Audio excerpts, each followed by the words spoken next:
আমি অনিমেষ গোস্বামী, আর এটা আমার আর আমার মায়ের গল্প।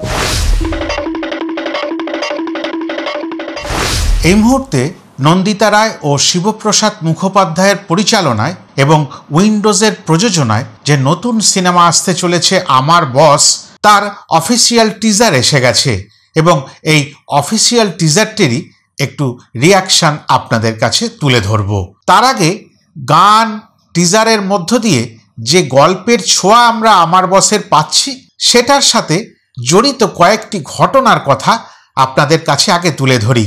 বেশ কয়েক মাস আগে, বলা যেতে পারে বছর খানেকেরও ওপর সময়ের আগে, একটা ঘটনা সামাজিক মাধ্যমে বেশ ভাইরাল হয়ে গেছিল।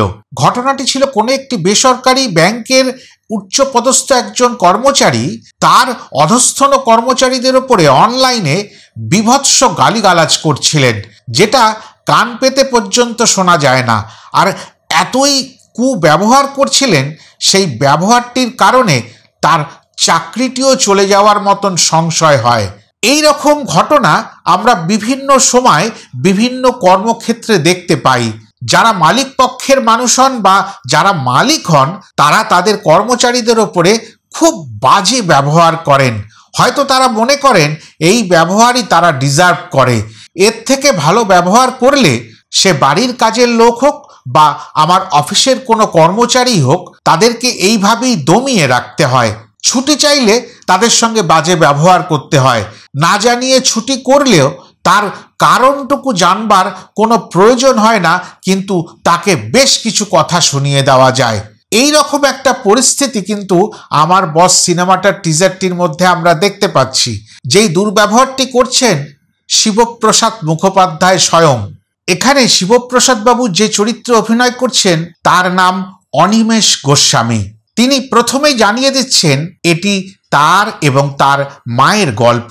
আর গল্পটাকে যদি একটু অন্বেষণ করা হয়, মা বেশ অসুস্থ ছিলেন, একটা মারাত্মক কোনো অপারেশন হয়েছিল এবং তারপর থেকে তিনি বাড়িতেই আটকে পড়েছিলেন। তার আগে একটু ছুঁয়ে যাই, দীর্ঘ 22 বছর পরে রাখি গুলজার ফিরে এলেন বাংলার চলচ্চিত্র জগতে এই উইন্ডোজের হাত ধরে। আর এটাই ভালো লাগার কাজ করছে, ওই অনিমেষ গোস্বামীর মায়ের চরিত্রে রাখি গুলজারকে আমরা এতদিন পরে বাংলার বড় পর্দায় দেখতে চলেছি। আবার ফিরে আসি এই টিজারটির গল্পে। অনিমেষ গোস্বামী বাড়িতে একরকম, মানে তার মায়ের কাছে একরকম নরম স্বভাবের, আর সম্পূর্ণ বিপরীত চরিত্র বা স্বভাব তিনি প্রদর্শন করেন তার কর্মক্ষেত্রে, তার কর্মচারীদের ওপরে, এবং তাতে সবাই ভীত সন্ত্রস্ত হয়ে থাকে। বেশ কিছুদিন আগে বসন্ত ডেকেছে আমাকে একটি গান আমার বস সিনেমার আমাদের কাছে এসে পৌঁছেছিল। সেই গানটিতেও আমরা কি দেখেছি, যে ওই অফিস পাড়ারই ছাদে একটা সরস্বতী পুজোর আয়োজন করা হয়েছে, কিন্তু গানটির মধ্যে আমরা কোনো জায়গায় ওই অনিমেষ বাবু বা শিবপ্রসাদ বাবুকে দেখতে পাইনি। তার বড় কারণ যে তিনি তার কর্মচারীদের সঙ্গে একসাথে থাকতে চান না, তিনি নিজেকে আলাদা করে রাখতে চান।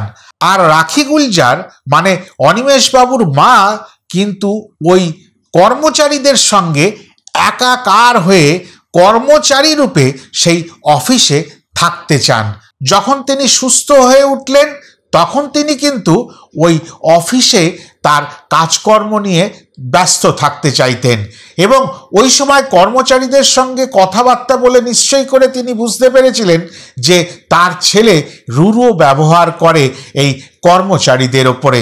সেই জন্য কর্মচারীদের নিয়ে গান বাজনা করা, সরস্বতী পুজো উদযাপন করা, রাস্তায় কিছুটা একসাথে পথ চলা, এই দৃশ্যগুলো আমরা বিভিন্ন সময় গানে বা টিজারে দেখতে পাচ্ছি। অনিমেষ বাবু কিন্তু বারবার করে বোঝাতে চাইছেন, মা আমি ঘরে তো তোমার সন্তান, আমি তো এখানে তোমার সঙ্গে খারাপ ব্যবহার করি না, কিন্তু অফিসে যেন একটু কড়া না হলে চলে না, ওই কর্মচারীদের তুমি কাজ করাতে পারবে না। তার যে এটা কত বড় ভুল, মা হিসাবে কান মুলে এইটাই দেখিয়ে দেওয়ার জন্য ওই আমার বস সিনেমাটি। এতটুকুই গল্প আপাতত ছোঁয়া গেছে। এবার আসি শিবপ্রসাদ বাবুর কিন্তু এটা নিজস্ব বাস্তব চরিত্রের মধ্যেও আছে। খরাজদা তার একটা নিজস্ব ইউটিউব চ্যানেল আছে, যেখানে সারা জীবনে সে যে কাজকর্ম করেছে, শুটিং করেছে বা মঞ্চে বিভিন্ন সময়ে সঙ্গীত পরিবেশন করেছে, বিভিন্ন ঘটনা নিয়ে তিনি বিভিন্ন কন্টেন্ট তৈরি করেন এবং একা একা বসে সেই গল্পগুলি আমাদের বলে শোনান।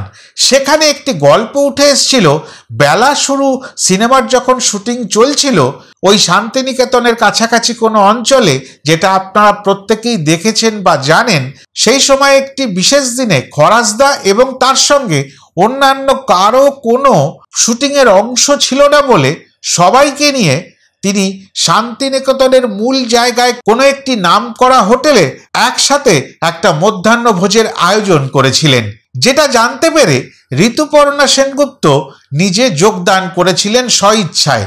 কিন্তু যাবার আগে প্রোডাকশন কন্ট্রোলারকে জিজ্ঞেস করে গেছিলেন, দাদা আমার কোনো অংশ আপাতত 2-4 ঘন্টার মধ্যে নেই তো, তাহলে আমি একটু এই শহরের দিকে যাচ্ছি, সেখানে আমরা সবাই মিলে নিজেদের পয়সায় একটু মধ্যাহ্ন ভোজন করব।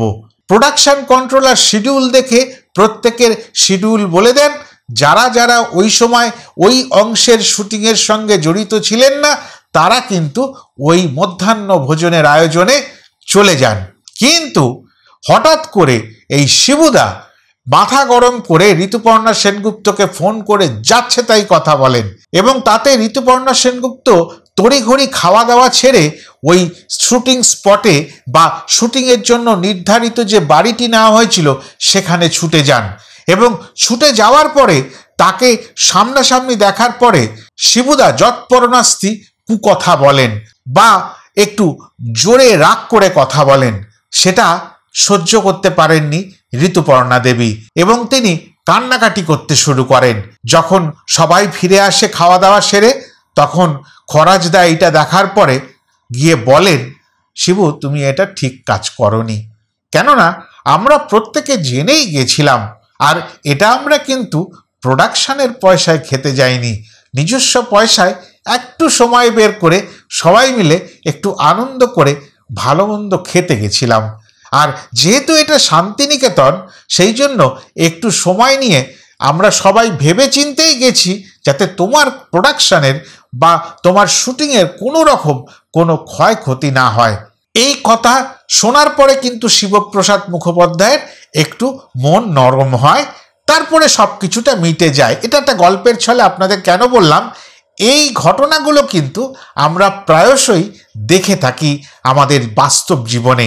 তিনি যেরকম তার থেকে বয়সে বড় সিনিয়র খরাজদার কথাকে মেনে নিয়েছিলেন, নিশ্চয়ই করে আমার বস সিনেমায় তার মায়ের কথা মেনে নিয়ে নতুন করে ভাবনা নিয়ে চিন্তা নিয়ে তার এমপ্লয়ীদের সঙ্গে সুব্যবহারটুকু করবেন এবং তার ব্যবসার উন্নতি হবে, অফিসের সুনাম হবে এবং শেষে দেখা যাবে হয়তো একটা ভ্রাতৃত্বপূর্ণ সৌহার্দ্যপূর্ণ অবস্থায় অবস্থান করছে সেই বিশেষ ব্যবসায়িক প্রতিষ্ঠানটি।